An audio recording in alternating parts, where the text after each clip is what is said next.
I got a question for you. Have you ever thought about what happens after all this dust settles? After all the flags fade and when all the chants die down and the people who scream the loudest for division suddenly claim they just moved on? See, the hate doesn't disappear, it just slithers away back to its home. Into the crawl spaces of society where it lays dormant. But it whispers over dinner tables. It jokes about things that were never funny. And in boardrooms and back pews where love is preached, but it's not always practiced. That's the thing about hatred, it never goes away. It's not gone, it's just quiet. It's patient. And it waits for comfort to return. It waits for attention to drift, for exhaustion to set in. And then it blends in again. It coexists with the very people it tried to excommunicate. Holds the door open for you and says, "Hey, God bless you." Waves and smiles at you at the grocery aisle. See, that's the danger of dormancy. When the serpent learns to stay still.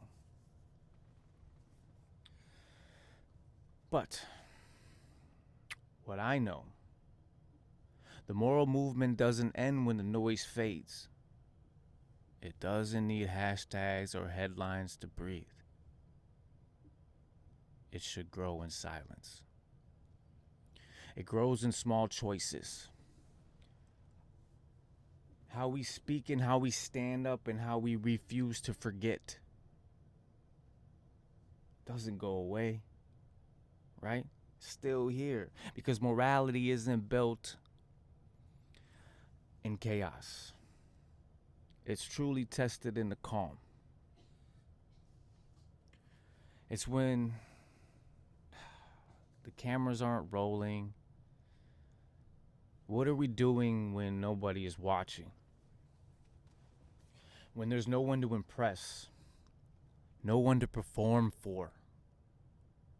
That's when you find out what really the soil of this country is made of. And there will still be reminders echoing through. Don't forget, there's still a golden ballroom attached to the White House, the people's house, where false kings danced and breathed, and they laughed, and they were underneath golden chandeliers that brought division. The glitter never hid the greed. The gold never masked the rot. They called it greatness. But it was just vanity. Right? They were just egomaniacs dressed in red, white, and illusion. And even after it's gone, we're still sweeping up the glass, still rebuilding the history they tried to ease away and erase and silence the broken dreams that were shattered, the memories that families have, because the people that are sitting or were supposed to be sitting from them at the dinner table or around the Christmas tree or celebrating Thanksgiving or their birthday, they're gone, disappeared, like the history, or at least that's what they think. Because this moment, this chapter belongs in the books. It deserves ink. It deserves to be written and not forgotten, not to be rewritten, not to be repeated. See, when people look back, they need to see the truth. the fear, the manipulation, the masquerade, but also the courage of those who refused to bow, the ones that showed up, the ones that yelled and said that what's happening is wrong. They stood up for the weak, the voiceless, the ones that couldn't be there. They held their place in line while the hourglasses of time tried to make them disappear. You see, peace isn't about the absence of conflict. It's the presence of accountability.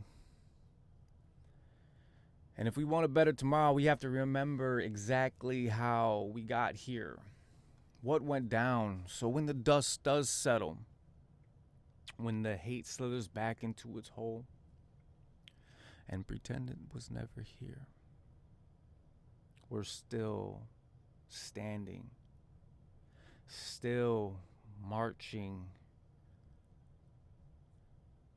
still moral,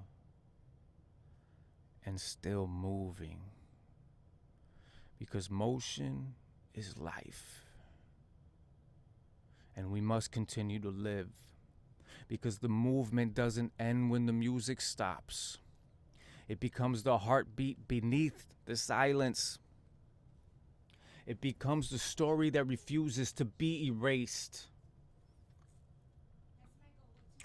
Let's hide, they say. We'll be back. Well, you know what? We'll let them hide if they want to.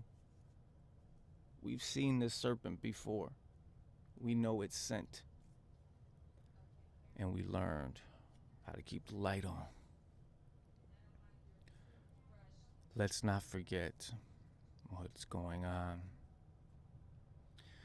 We will write this in the history books, along with bringing back all the things that they've tried to erase.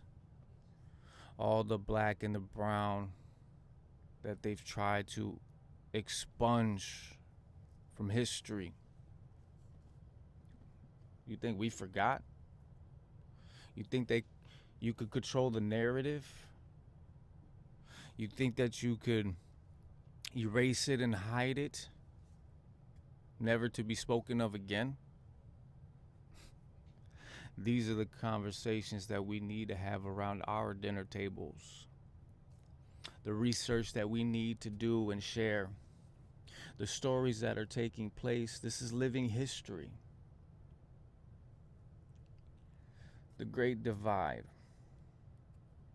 isn't something that takes place in an instant. It happens over time. So what do? We learn from what happened. We take action and we pump the brakes on that. We put a pause on all the things that try to manipulate the laws. We try to stop everything that claws and shreds away the papers and the documents that we possess that make us who we are. But the beautiful part about all that is a piece of paper doesn't define us. It is what we are made of. It's our DNA. It's our story. We are not going to let them erase our story. We will not let them forget. We must remind them and continue to remind them and blind them with the light of the truth. And then and only then will we be able to continue to push forward, because these demons and devils and evils will never disappear. Because without great, you can't have the bad, right? Unfortunately. So we just have to be prepared and arm ourselves with the tools and the lessons that are learned from generations and continue to push forward and be greater. All right? We're going to marinate on this, and we're going to talk about this again and again and again. What I need you to do for me, though, is I need you to, in the comment box, I want you to write questions. I want you to talk and to keep this conversation going. I'll make another video, and I want to just say that everything in the comments that you write below are not forgotten. If you have a story to tell, I want to know about it. Let's share these stories. Let's have these conversations. All right? They can't go away. They can't disappear, swept under the rug, buried under the dirt and debris of another ballroom. Like, comment, and subscribe. I appreciate you watching. Let's do this more often.